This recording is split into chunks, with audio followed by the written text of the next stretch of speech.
अरे भाई, रिसर्च करने वाला, इनोवेशन करने वाला तो विदेश चला गया, यहाँ बचा क्या?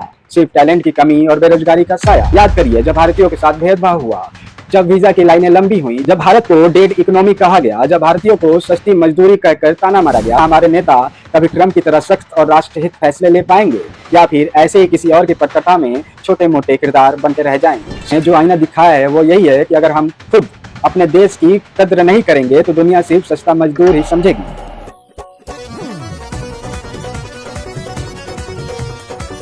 नेता लगे हैं अपनी ही पटकथ में, जनता भटक रही है और दुनिया संकट में। नमस्कार दोस्तों, स्वागत है आप सभी का अपने शो दुनिया संकट में। आज की चर्चा है उस नेता पर जिसने अपनी राजनीति से दुनिया को हिला दिया है और भारत के सपनों को एक बड़ा आईना दिखला रहा है। जी हाँ, हम बात कर रहे हैं अमेरिका के राष्ट्रपति डोनाल्ड ट्रंप की। ट्रंप वो शख्स जो किसी को भी नहीं बख्शता, न चीन हो, न रूस, न यूरोप और न ही भारत। उसका एक ही नारा, अमेरिका फर्स्ट, मतलब सबसे पहले अमेरिका, बाकी सब बाद में।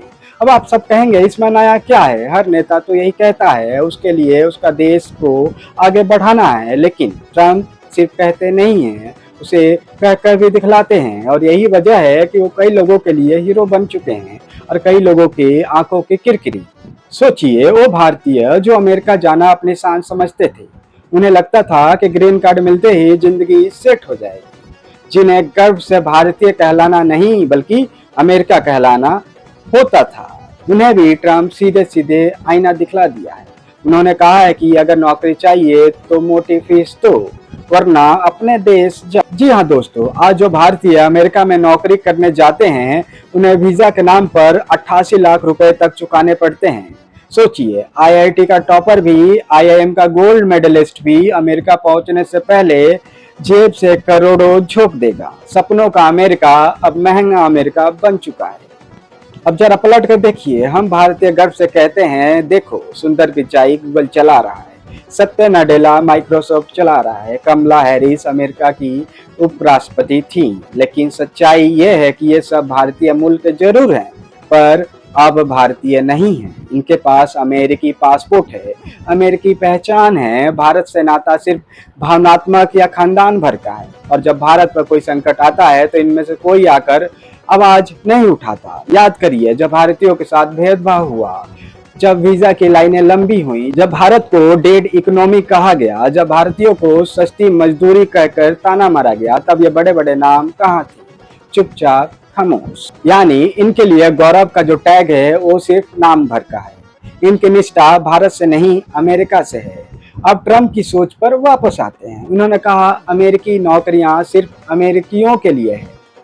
उन्होंने सस्ता टैलेंट बाहर से लाना कम कर दिया है।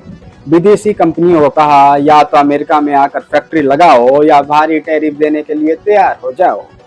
एक तरफ दुनिया है जो globalisation, free market, open trade की बात करती है, और दूसरी तरफ ट्रंप है जो कहते हैं सबसे पहले मेरा देश। अब यह सवाल है कि अगर यही सोच भारत के नेताओं में आ जाए तो भारत भी कह देगा हमारे आईआईटी आईएम के टॉपर बाहर नौकरियां नहीं करेंगे, हमारा टैलेंट यहीं रहेगा और देश को आगे बढ़ाएगा। तो सोचिए देश की तस्वीर कैसे बदलेगी। लेकिन हकीकत इससे उलट है। यहाँ लोग डिग्री मिलते ही अमेरिका, यूरोप या खाड़ी देशों की उड़ान भर लेते हैं, जिन्हें हम ब्रेन ड्रेन कहते हैं।